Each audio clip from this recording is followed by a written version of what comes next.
চৰকাৰে ধন প্ৰদান কৰিব হাজাৰ হাজাৰ নিবনুৱা যুৱক যুৱতীক 25,000ৰো অধিক নিবনুৱাক প্ৰদান কৰিব 75,000 কোটি টকা Hello खुलुमबाय बयनिसिमबो good morning to all welcome back again लोगोफोर फिन खेबसे चेनेलाव बयखौ बरायग्रोनानै लानाय जाबाय जायफोरा फुंनि समाव नुसनबाय बिथांमोननि थाखाय गुड मर्निं टु ऑल आरो जायफोरा बेलासियाव भिडिअखौ नुसनगोन तो बिथांमोननि थाखाय गुड इभिनिं टु ऑल जियानो हक बयखौबो फिन खेबसे चेनेलावहाय बरायग्रोनानै लानाय जाबाय नैबे फुंबिलिनि गाहाम हामलायनायखौ आङो बयनिसिमबो जासिहरग्रोनानै फिन खेबसे आंनि चेनेलावहाय आङो फैफिनबावनाय जाबाय तो जायफोरा इन्टारेस्ट मोनो निश्चय नोंथांमोनाहाय भिडिअखौ नायलांनो हागोन तो रोजा रोजा सुबुंफोरनि एकाउन्टआवहाय दिनै फैसानि बाना बा रांनि बाना तो निश्चय नोंथांमोनाहाय बयबो मिथिखायो जानांगौ बिदिब्ला आङो दिनैनि आपडेट्सखौ होलांगासिनो दङ दिनैहाय गोबांथार बेबायदिनो जोंनि एकाउन्ट्सआव रांफोर हाबगोन तो निश्चय नोंथांमोना मिथिखागौ तो बिनि सिगां सिगां आङो आपडेट्स मोनसे होलांगोरनि सो बे आपडेट्सआ जाहैबाय जोंहा बेबायदिनो पीएम किसान तो सोरना बेसेबां रां हाबगोन 6,000 निफ्राय लानानै 8,000 निफ्राय लानानै बेबायदिनो गोबांथार ना जायफोरना बेबायदि पेन्डिंसफोर दङ बेसेबां रां मोनगोन तो आङो आपडेट्सखौ होलांगासिनो दङ बेबायदिनो पेन्डिं थानायफोरा एसे बांसिनैहाय मोनगोन जाहैदों आरो बिनि उनाव जायफोरनाहाय बेबायदि जेबो पेन्डिं गैयाना तो जोङो नैबे 18 इनस्टलमेन्टखौहाय जोङो 18थि इनस्टलमेन्टखौ जोङो मोननो थांगासिनो दङ तो नेनानै थायोब्लानो जाबाय बारा दिन गैला जोङो गोबां दिन नेबाय आरो वेट खालामबायना तो बेबायदिनो आरो जोङो नैबे 5 तारिखै बेबायदिनो अक्ट'बरनि जोङो मोननो थांगासिनो पीएम किसानखौहाय आरो गोबांफोरना बेबायदिनो जोङो दानजागोन होननानै मिथिनो मोनदों लेन्ड शेडिं थिग नङा जायफोरना माने बेबायदि हायाहाय माने एक्जेक्टलि माने बेबायदि गैया आरो ओरैनो लागासिनो दङ सो बेवहाय आरो बेबायदि खेथि सेथि जेबो गैया तो ओरैनो एमाउन्टफोरखौ लागासिनो दं नाथाय बेसेबां सैथो जोङो मिथिनो मोनला खिन्थु दाननाय थांगोन होननानैहाय जोङो खोनानो मोनदों आरोना तो लेन्ड शेडिंखौ नायगोन आरो बेजों लोगोसे बेबायदिनो EKYC बायदिसिना बेवहाय चेक खालामगोन जाहैदों आरोना तो जियानो हक गुबुन मोनसे आपडेट्सआवहाय थांदिनि जोङो बयबो मिथिखागौ बे आपडेट्सआहाय दिनै जोङो गोबां दिन नेखाबाय तो बेखौ बेनो जाहैबाय जोंहा CMAAA जोङो CMAAA होननानै बुंनाय लोगो लोगो जोङो बयबो मिथिखागौ तो जोंनियावहाय CMAAA नि फैसाया दिनै फाइनाली हाबगोन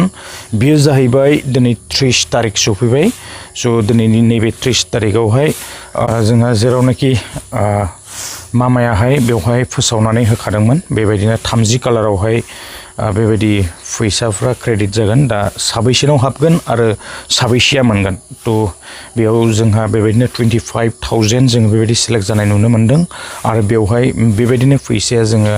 गिबि खेबावहाय दिनै फार्स्ट इनस्टलमेन्ट हिसाबै तो बेयाव बेबायदिनो 75,000 खौ जोङो हाबगोन होननानै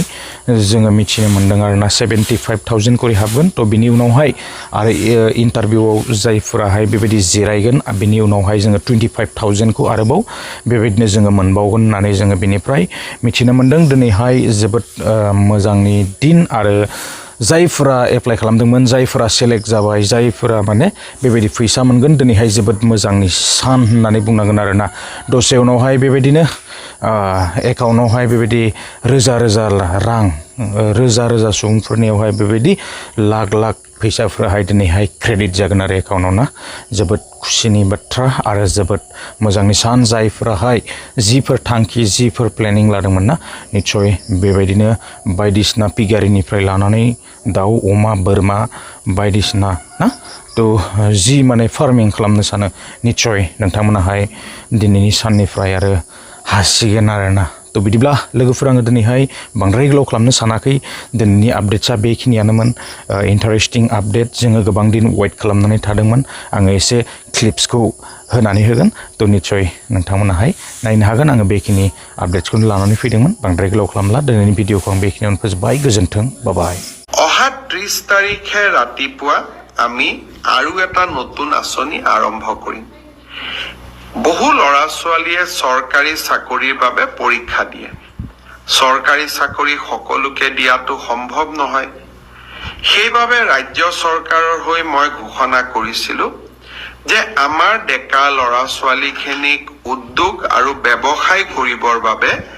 আমি 2 লাখ টকাৰ এটা নিধি প্ৰদান কৰিম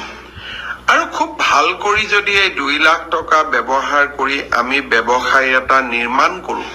ভৱিষ্যতে প্ৰধানমন্ত্ৰীৰ মুদ্ৰা আঁচনিৰো আমি সহায় ল'ব পাৰিম বা মুদ্ৰা আঁচনিৰ জৰিয়তেও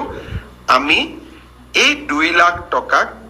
আৰু ডাঙৰ বৃহৎ পুঁজিলৈ ৰূপান্তৰ কৰিব পাৰিম এই প্ৰধানমন্ত্ৰী আমাৰ মুখ্যমন্ত্ৰীৰ আত্মনিৰ্ভৰ অসম আঁচনিৰ প্ৰথম কিস্তিৰ ধন 30 তাৰিখে ৰাতিপুৱা 10 বজাত আমি গুৱাহাটীৰ খানাপাৰা ফিল্ডৰ পৰা বিতৰণ কৰিম ইতিমধ্যে আমাৰ জিলা উপায়ুক্তসকলে নিৰ্বাচিত ছাত্ৰ-ছাত্ৰীসকলক আমন্ত্ৰণ জনাইছে মই আশা কৰিম যে 25,000 নিৰ্বাচিত যুৱক-যুৱতী অহা 30 তাৰিখে যাতে খানাপাৰালৈ আহে প্ৰথম আমি 75,000 টকা দিম 3 দিনীয়া প্ৰশিক্ষণটো সমাপ্ত হোৱাৰ লগে লগে আমি আৰু 25,000 টকা নৱেম্বৰ মাহৰ ভিতৰতে এই যুৱক-যুৱতী সকললৈ আগবঢ়াম